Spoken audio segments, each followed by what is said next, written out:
Welcome to the Bibles and Beer Show. One thing I'd like for you to think back and reminisce on is one of your greatest achievements, both as a wrestler and as a coach. And I'm going to let you think about that a minute, because we've talked about the importance of sports for kids and young people, and how it was important in your life. And we've talked about, as a parent, watching your child wrestle and all and play sports. But I want to kind of rotate that around, and as that athlete and as that coach watching these kids develop, what is a memory that you think of, whether that be a kid that you taught that was never exposed to wrestling? As a coach, it would be great to say, oh, I got this state title, I got this state. I mean, what kind of legacy is that? Right. You can be a complete turd and be a state championship coach. The thing that I always loved was to get a kid to do something that they never thought in a million years that they were going to be able to do. And I've had multiple, I couldn't pick just one kid that I got to sit there and watch that on. And you talked about dads living vicariously. It is the best feeling to be sitting there looking at a kid in the face, knowing that they know that they just did something that they never thought they could ever do. Yeah. And you get to be a part of that. And you know that kid's going to remember that for the rest of their life, and you're smack dab in the middle of that memory. And it's a great feeling. And I've had multiple wrestlers have that happen. And it's sad that, a lot of times that happens, and it's just a little footnote in a tournament or something that nobody else really noticed. But that is a huge event for that kid, and it's a huge event for you to be there, and you want it to be bigger for him, but you got to be a part of that, and that's something that's huge for me. Like my memory as an athlete.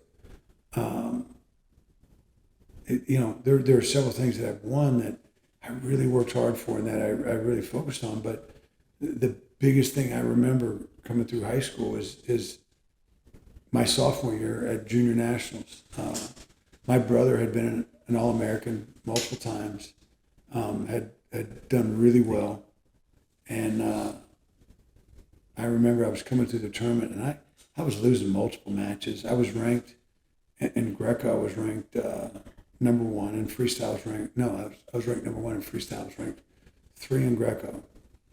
And I was coming through the tournament, and I was losing multiple matches by points, and I would come back and win by 1, just pushing through. And I'm a sophomore. I wasn't supposed to, I was ranked, but nobody expected me to actually do anything. I mean, nobody had done anything, from Georgia since my brother. And, I was pushing through. I was fighting, and I finally won the last match to decide I would go to the finals. I was going to be in the Junior National finals, and I remember my dad had just had his first heart attack. He was 49, and they were very careful about putting him in the corner because they didn't want to get him too excited. And he was in the corner, and Steve Day kept sitting on his lap trying to get him to calm down and sit down and stop being so excited. And match was over, and then I went to go talk to him, and my Dennis Strami, who was the coach at Parkview for my older brother, who's also a Hall of Fame coach, he stopped me from grabbing my dad because my dad teared up after the match, and he had to walk off for a second.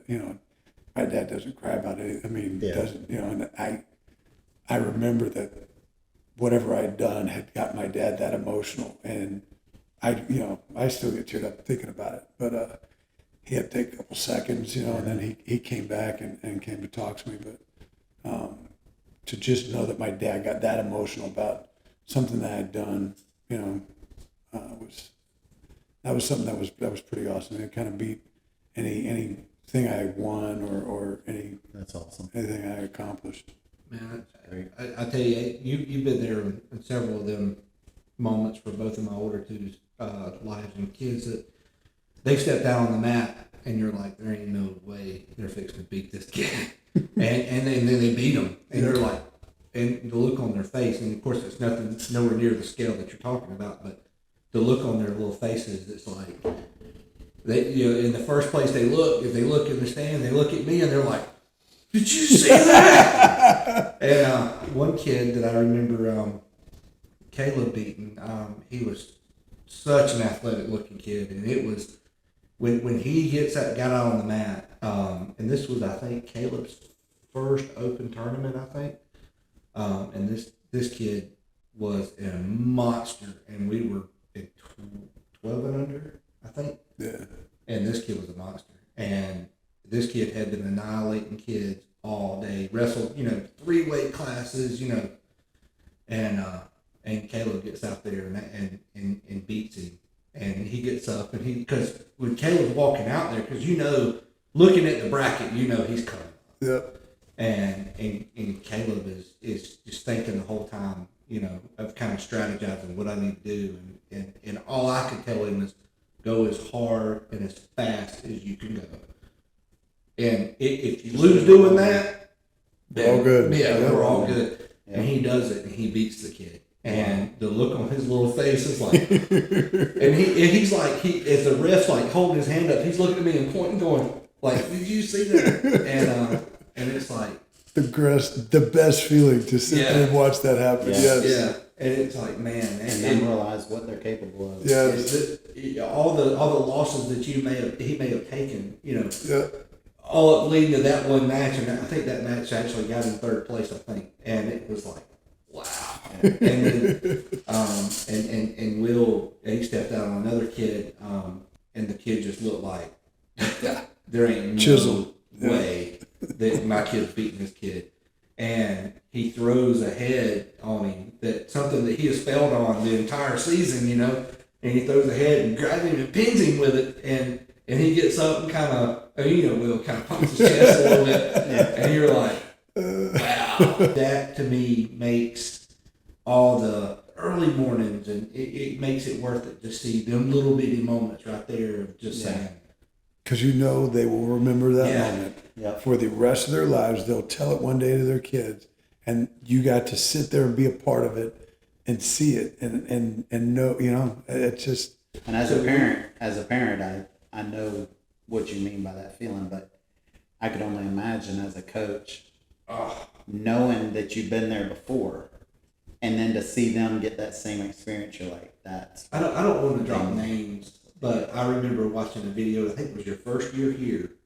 One of the kids won his 3rd state title or 2nd state title.